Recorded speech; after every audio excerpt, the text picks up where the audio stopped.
Hey guys, Ed here, bringing you part 2 of what Deku was Jiraiya's son. Before I get into it, in December I will officially make the giveaway event for the following Pokemon for Sword and Shield: Shiny Eternatus, Volcanion, Genesect, and Marshadow. So if you're interested, comment down below Shiny Legend, Volcano, Insect, and Shadow. That said, let's get into it. Fearless.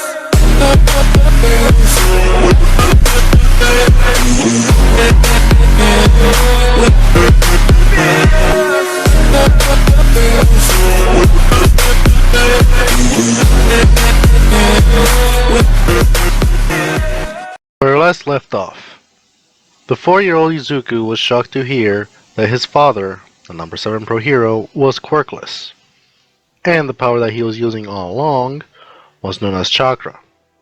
And that gave Izuku hope, which seems lost after the doctor diagnosed him as quirkless. Izuku would say, "Do you really think that I can become a hero just like you without a quirk? But what if I don't have this chakra?" Son, listen. Where I'm from, I've met someone that can't even do a simple ninjutsu because they lack chakra. But he's one of Konoha's best taijutsu specialists, if not the best. If you don't have chakra, I can always ask him to write down how to learn the 8 inner gates. Izuku would say, "What's that?" Jiraiya would say, "Well, don't mind that now. First things first, I need to introduce you to one of my masters. Let's go outside." Jiraiya took Izuku outside, and he summoned Lord Fukasaku. Fukasaku would say, "What's up, Jiraiya boy? And who is this?" Jiraiya would say, "Pa, this is my son Izuku, and I would like for him to become a toad summoner just like me. And if possible, I need you to go to the Leaf and get some stuff which apparently aren't available here." Fukasaku would say, "Normally I wouldn't mind going there and asking Naruto boy for a favor, but I heard Konoha is busy as of late. The 7th Hokage is going to be announced." Joe would say, "Wait, the 7th? But what about the 6th? Fukasaku would say, "Oh right, the 6th is Kakashi.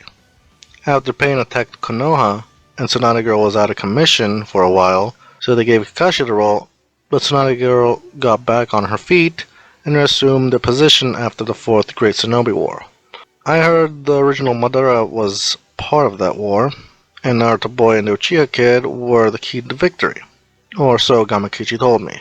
Jiraiya would say, "So wait, Pain invaded the Leaf? There was a Great Shinobi War? The Madara Uchiha was in it? And you're telling me that Naruto and Sasuke were victorious?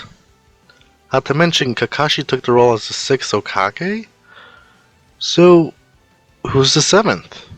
Fukasaku would say, "You'd be surprised. It's Naruto boy." Jiraiya would say, "What? I need to see with my own eyes." Fukasaku would say, "Hold it right there, Jiraiya boy.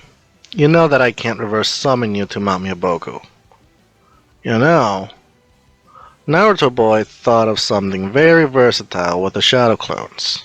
During the fight with Pain, he had shadow clones gathering nature energy, and at moment's notice, he would summon such clones and dispel it, which transferred the nature energy to the original. So my thought is, why don't you try sealing some shadow clones in a scroll or something, and once we're there, I'll bring the clone from outside the scroll." Jiraiya would say, "Pa, you're a genius. I'll be right back." As Jiraiya went inside the house to get some paper and ink, Izuku played patty cake with Fukasaku, which earned him the nickname Grandpa Toad. As soon as Jiraiya came back with the paper and ink, he managed to prepare about 10 sealing tags. He summoned 10 shadow clones, and sealing them inside the tags, and he gave them to the Elder Toad. Fukasaku used reverse summoning, and he reversed himself to Mount Myoboku, and then he summoned the clones, which, for the first time in years, Jiraiya was finally home. or rather, his clone was. Skip over some shenanigans with Jiraiya reuniting with Naruto, Tsunade, and Kakashi prior to the Kage ceremony. After being reduced to the last clone, the fact that Naruto managed to achieve the impossible made Jiraiya very proud of Naruto, and as the late wedding gift, Jiraiya hands him the latest copy of the Icha. After the Hokage ceremony, Jiraiya went down to business, asking for some chakra paper, some of Hiruzen's old chakra exercise methods, and some of Jiraiya's old stuff.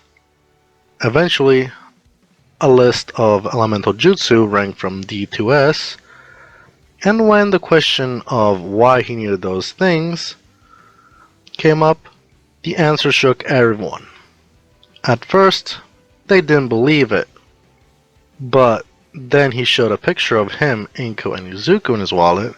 Right next to it was a picture of him and a 15-year-old Naruto. After a little bit longer, they gathered everything he needed and placed it inside a sealing tag, which Fukasaka was in charge of, and before he could go anywhere, Jiraiya had a picture taken with Naruto and his family, alongside Tsunade under the Hokage monument, and Orochimaru that appeared only for the picture, but he didn't realize it was the clone of the true Jiraiya. After they said their goodbyes, Jiraiya extended an invitation to use shadow clones to visit him, alongside some feedback with the new Icha. We time skip to the time of the entrance exam of UA. Jiraiya, of course, would never give handouts unless it's advice. So it's needless to say that Izuku did the regular exam. During the time, he focused on sealing, like his father, but unlike his father, he can also do genjutsu. His ninjutsu is above average, and taijutsu is also above average. He was struggling with one technique in particular, but thinking on what he achieved in 1 year prior to get such technique, and seeing the shocked faces of those around him, it was all worth it. But unfortunately, it meant that he couldn't use it during the entrance exam. But someone had to interrupt his thoughts, as it was none other than Bakugo, his childhood bully, which became his best friend. As the two walked into the auditorium of UA, it pretty much aligns with the anime, and President Mike explained the practical exam. Izuku didn't pay much mind to President Mike because his attention was with the cute girls in the vicinity. He eyed them from a distance, which was something he picked up from his father. And that's when Ida made his case. Ida would say, "President Mike, there are only 3 robots in the test, while you said that there were 4. If this is a mistake of UA, it should be ashamed. And you," pointing at Izuku, "you basically are making it impossible to understand because you are muttering about ladies in this room. If you aren't that serious on becoming a hero, you shouldn't be here." Izuku would say, "Me? I was doing no such thing. I wasn't even bothering anybody. But I guess I can't say the same for you, now can I?" President Mike would say, "Well, fellow listeners, we do have someone that asked an important question. The 3 robots listed are the ones you should be focused on. And as the 4th, it's really just an obstacle that you should be avoiding. There is 1 in each section, and there is no point in destroying it. And I mean it, because it's worth 0 points. With no further ado, go to the designated area according to your ticket, and wait for further instructions." Izuku and Katsuki went to their designated area, and they entered their own testing round, in their tracksuit. Izuku found himself with the annoying prick from earlier. Ida would say, "Don't you know that you aren't allowed to have tattoos on your body?" Izuku would say, "Do you always annoy people on what they can or can't do, or is it just me?" Ida was getting flustered, but Mike interrupted the chit-chat and told them to go, but Ida couldn't say anything else to Izuku because he was the first one through the gates. Before the other contestants could have a chance to do so, Izuku used his sword seals, on his arms to make kunai and shuriken appear.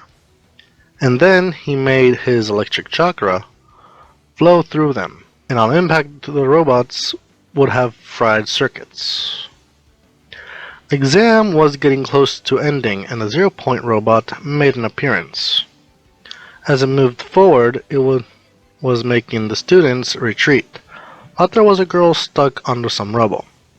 Izuku heard the cry for help and immediately jumped in.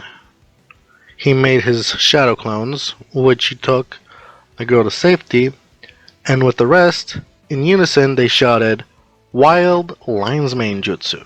That's when Izuku's hair grew to a rapid speed and turned into a face of a lion and attacked the 0-point robot. And the other clones did the same. Once it was over, the 0-point robot was torn limb by limb, and then it was dismantled, making those that watched impressed and shocked as Mike announced the end of the exam. Izuku holding the girl in his arms. "You okay?" The girl would say, "Yes, thank you for helping me, but could you move your hand from there? It's touching my..." Izuku would say, "Oops, sorry about that, I didn't mean to. Let me place you down, and here, you might want to dry yourself a bit." The girl blushing would say, "I apologize, I was scared. My name is Ochako Araka. What's yours?" Izuku would say, "My name is Izuku S. Midoriya. And it's okay. I'm not gonna make fun of you for peeing a little. It happens when you're scared." Ochako blushing, could we stop talking about that? And what's with the S? "Oh, it's for Sarutobi." But it was too long, so I just left the initial. Ochako would say, "Wait, you're the son of the 7th hero Jiraiya the Toad Sage?" Izuku would say, "Yep, indeed I am. But unfortunately I can't do anything for your ankle. And it seems that the nurse is coming. Well, gotta go." Ochako blushing, she would say, "Okay, it's okay." Izuku would say, "Oh, and one more thing. You look cute when you smile." Ochako on the comment, she became beet red, until Recovery Girl smooched her. Recovery Girl would say, "And there you go. Your ankle should be ready. Here, have a candy." Ochako still blushing, she would say, "Thanks. Is he really the number 7 son?" Recovery Girl would say, "Indeed he is.